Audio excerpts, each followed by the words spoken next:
Hello everyone, cho chúng mình Kin Lyda sau cho mình đón tiết.ในครั้งថ្ងៃនេះខ្ញុំក៏បានលើកយកអំពី expressions of quantity used with non count noun អូខេអញ្ចឹងយើងមានអីគេបរិមាណឬក៏ពាក្យនៃបរិមាណដែលប្រើជាមួយនឹង non count noun non count noun ចំភាសាខ្មែររបស់យើងគឺនាមរាប់មិនបានចានាមអត់អាចរាប់បានអូខេនាមដែលអាចរាប់បានគឺយើងអាចស្គាល់ដូចជា rice បាយឬក៏អង្ករចាស្រូវហើយយើងមានពាក្យដូចប្រភេទវត្ថុរាវគឺដូចជាទឹកដូចជា water milk ដល់គោឬក៏ oil ប្រភេទខ្លាញ់ចាហើយយើងមានអីទៀតមានច្រើនមែនទែនដូចជា money លុយក៏យើងចាត់ទុកថាវាចូលនៅក្នុង non count noun ដែរអូខេអញ្ចឹងបងប្អូនអាចនឹងស្រាវជ្រាវឬក៏រកបន្ថែមទៀតជាមួយនឹង non count noun អូខេចាឥឡូវយើងមានតែពីរទេដែលអាចប្រើជាមួយនឹង non count noun បានចាកាលពីវីដេអូមុនខ្ញុំបានបង្ហាញថាបរិមាណចំនួននៃបរិមាណនៅក្នុងភាសាអង់គ្លេសអាចប្រើជាមួយ count noun គឺមានច្រើនមែនទែនចាបើសិនជាបងប្អូនអត់ទៅបាន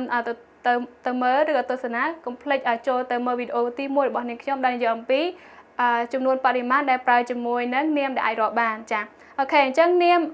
បរិមាណដែលអាចប្រើជាមួយនឹងនាមដែលមិនអាចរាប់បានមានតែ2ទេចាទី1គឺ a little ចា a little យើងអាចថា a little ដែលមានន័យថាតិចតួចចាឬក៏បន្តិចចាអូខេអញ្ចឹងទៅមើលឧទាហរណ៍ជាមួយខ្ញុំ I have a little milk inside my backpack អូខេអញ្ចឹងខ្ញុំមានទឹកដោះគោតិចតួចចាមានន័យថាវាសល់តិចអីចឹងណានៅខាងក្នុងកាបូបស្ពីក្រោយរបស់ខ្ញុំចាអូខេអញ្ចឹងនៅខ្ញុំចង់បញ្ជាក់ a little នេះផងដែរប្រើបានតែសម្រាប់នាមដែលមិនអាចរាប់បានទេម្ដងទៀតបងប្អូនអាចប្រើជាមួយនឹង a little អីគេ a little phone a little bag a little pencil a little banana a little apple ប្រើបានទេអញ្ចឹងអាចប្រើជាមួយនឹងនាមដែលអាចរាប់បានទេអូខេតោះឥឡូវយើងមានមួយពាក្យទៀតដែលយើងអានថា much អូខេ much ហើយចំណាំមួយទៀតគឺពាក្យនេះយើងត្រូវបានប្រើជាមួយតែនឹងភាគច្រើនគឺបង្កើតជាសំណួរប្រភេទសំណួរដែលភ្ជាប់ជាមួយនឹង how មកជាមួយចាដែល much នេះគឺត្រូវបានប្រើផ្គួបជាមួយនឹង how មកជាមួយអញ្ចឹងទៅជា how much ដែលសំណួរហ្នឹងគឺយើងសួរថាប៉ុន្មានចាប៉ុន្មានហើយប៉ុន្មានហ្នឹងគឺទៅលើនាមដែលមិនអាចរាប់បានចាឧទាហរណ៍ដូចជា money អញ្ចឹងអូខេអញ្ចឹង how much money did you spend on these shoes ចានឹងបកប្រែជូនអញ្ចឹងតើអ្នកបានចំណាយលុយចាបានចំណាយលុយប៉ុណ្ណាប៉ុន្មានចាប៉ុន្មានទៅលើអីគេទៅលើស្បែកជើងមួយគូនេះចាអូខេហើយកន្លែងនេះដូចខ្ញុំបានជម្រាបជូនថាម៉េច how much គឺប្រើសម្រាប់សួរទៅលើតម្លៃសួរទៅលើអ្វីមួយដែលចង់និយាយថាប៉ុន្មានទៅលើអីគេទៅលើនាមដែលមិនអាចរាប់បានឧទាហរណ៍ថា how much money how much time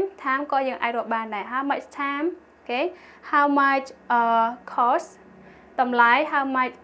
យើងប្រើជាមួយប្រភេទតម្លៃដូចគ្នា how much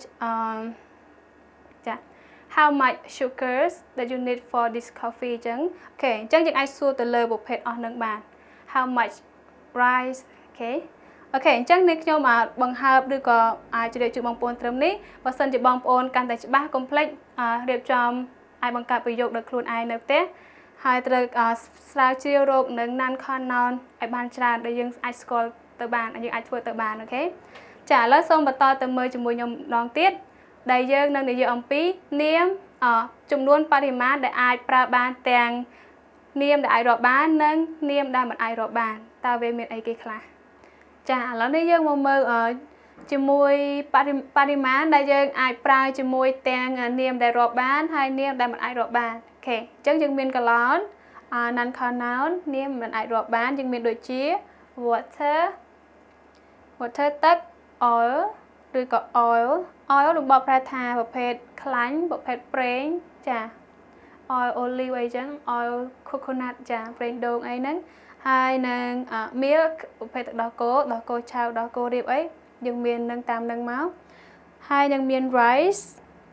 có rừng sới money lối hai nâng fruit chả fruit có dân rõ ban này okay alright hai dân miên call nouns niêm đặt ai rõ bàn chả niêm đặt ai rõ bàn dân miên đôi chia cars house calan houses there cats chma hai nâng cậu A chair students phones chả ok bóng bóng khơi miên comply ở đồ viên cả lòng kháng này đồ còn này comply để sao ấy kháng này cái dạng tham I stay may not tụi bay dùng prai cái sắm có kháng này tới tham I stay tụi bay dùng prai a lot of cho nên one night cái đó có cái này ở tham đài bởi sao để bóng bóng tham bóng bóng nó khâu chả khâu grammar tại một đòn ok tôi trong trăm tham nan con nó mình ai tham I tiệt bán này chả đại tham bán này mình tới chiều waters oils meals chứ cứ khâu hai bàn tay sẽ làm kháng này vậy bóng bóng khơi play tra cái kế niêm đã ai rõ bán cứ tới tham I chuyển này bóng bóng prai cho mỗi ai kháng này cứ bóng bóng tới tại tham chả ai được chấm pua non đã ai rõ bán một đòn tiệt ok ở lại dương ai ưu tiên họ đôi chia no water ở miền thực tế some water thực khá a lot of water thực trán ok most water thực sơ tá tiếng ó hay chân tới all thực tiếng ó ok chả chẳng những bỏ prai tam nến nhọt oi tiếng ó như thế tiếng ó này cứ bong pon ai ở riêng hay bằng cáchประโยคนึงแต่โดยคนไอ้ครั้งนี้คือโดยขี้เหนียวยังมีอะไรกัน no cars มันเป็น no car แต่ no cars อดมีลานมวยเตะ some cars ลานมวยจำนวน a lot of cars ลานจิจรานโอเคหรือก็ most cars ลานสเตอร์ตายแต่งอ๋อจ้ะ all cars ลานแต่งอ๋อจ้ะโอเคจังในขนมวิดีโอบอลในขยมกับบ้านหมดดาวติบัญชาพายยังสุขมทาบางปนไอหนึ่งโจลบ้านจานติดตรงหนึ่งเปียปริมาณในขนมภาษาอังกฤษให้ไอเดินทางตาปริมาณมวยหน้าได้ปลายจมูกหนึ่งข้าวนอดบ้านปลาบ้านเต็งปีเต็งนันข้าวนอนให้หนึ่งข้าวนอนให้มวยติดเปียหน้าได้ปลาบ้านแต่สำหรับแต่ข้าวนอนให้สำหรับแต่อันข้าวนอนจ้ะโอเคจังในชมลีด้าสุขอาคุณบางปนออกนี้ชนะสำหรับการตามดันวิดีโอบอลในชมเราดอจบว่าสนใจบางปนโจจัดคอมเพล็กจุดไลค์ให้นักแชร์วิดีโอบอลในชมฟังได้ในชมลีด้าสุขอาคุณบายบาย